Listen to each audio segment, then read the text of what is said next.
You may not get very excited over quiche, but this quiche may just change your mind on that. It did for me. So to start, we're going to preheat our oven to 400 degrees, and we're going to get out a standard pie plate. You do not need to grease it.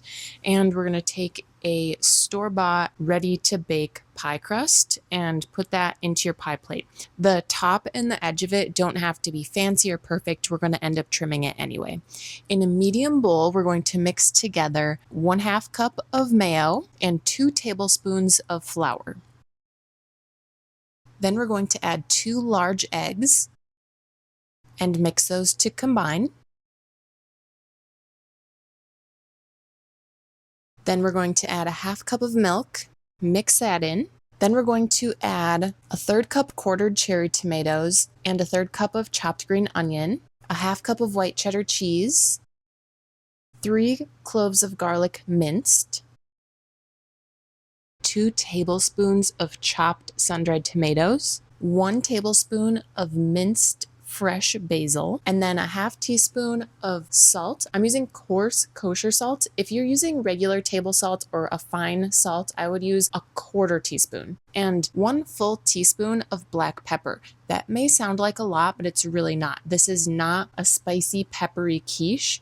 It just works. Mix that in, make sure everything is evenly distributed, and then go ahead and pour that into your pie crust. And like I mentioned, I'm going to trim off the top of my pie crust and leave about a 1/2 inch above where your quiche filling is at the top.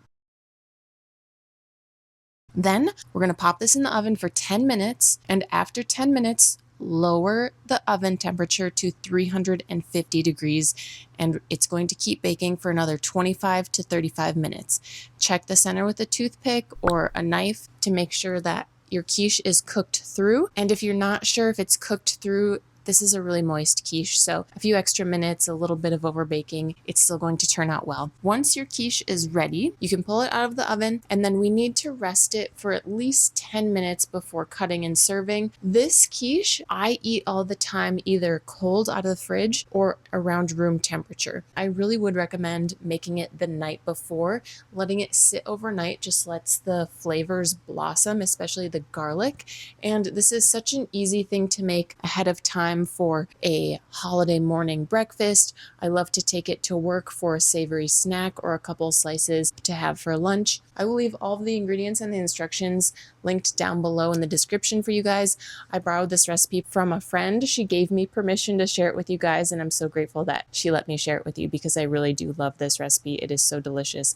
Give this video a thumbs up if you would try this quiche. Be sure to subscribe for more delicious recipes. And if you're looking for another delicious breakfast idea, go ahead, click here on screen, and I will see you guys there.